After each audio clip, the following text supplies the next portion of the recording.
Saudara-saudaraku yang dirahmati Allah, pada kesempatan kali ini saya akan menyampaikan ceramah singkat tentang bahaya zina dan bagaimana Islam melarangnya dengan tegas. Zina adalah perbuatan hubungan antara laki-laki dan perempuan tanpa ikatan pernikahan yang sah menurut syariat Islam. Perbuatan ini termasuk dosa besar dan sangat dibenci oleh Allah Subhanahu wa taala. Allah Subhanahu wa taala telah berfirman dalam Al-Qur'an, "Wala taqrabul zina innahu kana fahisha wa sa'a sabila." Dan janganlah kamu mendekati zina. Sesungguhnya zina adalah suatu perbuatan yang keji dan suatu jalan yang buruk. Quran surat Al-Isra ayat 32. Ayat ini menunjukkan bahwa Allah tidak hanya mengatakan jangan berzina, tetapi Allah juga berfirman jangan mendekati zina. Artinya semua hal yang menjerumus ke dalam zina juga harus dijauhi. Contohnya seperti pacaran bebas, keduaan dengan yang bukan mahram, melihat hal-hal yang haram, dan bergaul tanpa batas.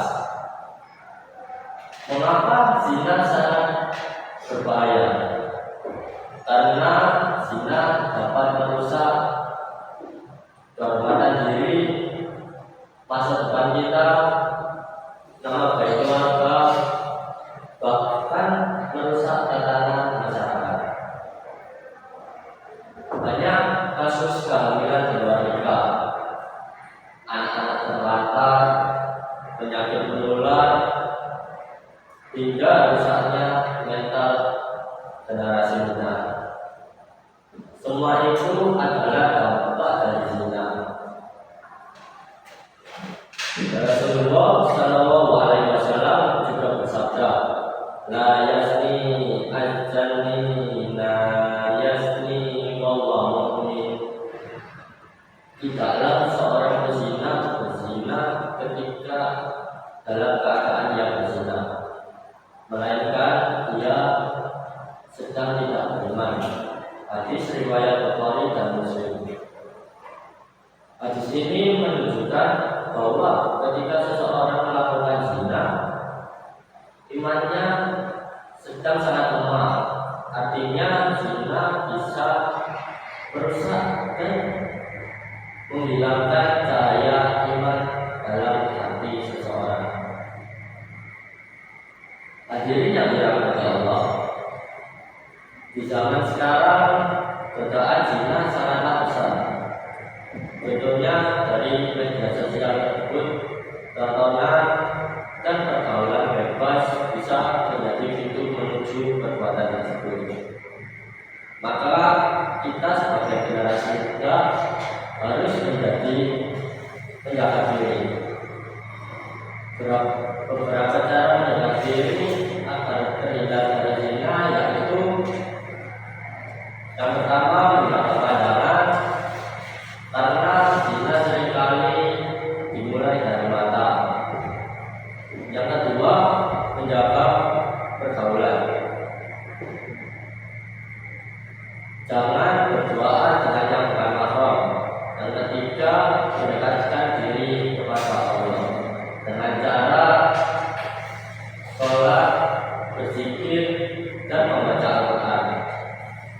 Yang keempat yaitu menikah jika sudah mampu, karena menikah adalah jalan untuk menjaga kehormatan. Ingatlah, kenikmatan zina hanyalah sementara, tetapi dosanya bisa panjang dan akibatnya sangat berat, baik di dunia maupun di akhirat. Namun jika ada yang pernah terjerumus, jangan putus asa. Pintu taubat selalu terbuka untuk seseorang yang ingin bertaubat kepada Allah, karena Allah Maha Pemaaf. Hadirin yang dirahmati Allah, marilah kita menjaga diri, menjaga kehormatan dan menjaga generasi kita dari perbuatan zina. Jadilah pemuda dan peduli, jadilah pemuda dan pemudi yang membanggakan orang tua, agama dan bangsa. Semoga Allah menjaga hati kita dari godaan hawa nafsu, menguatkan iman kita dan menjauhkan kita dari segala perbuatan yang maksiat.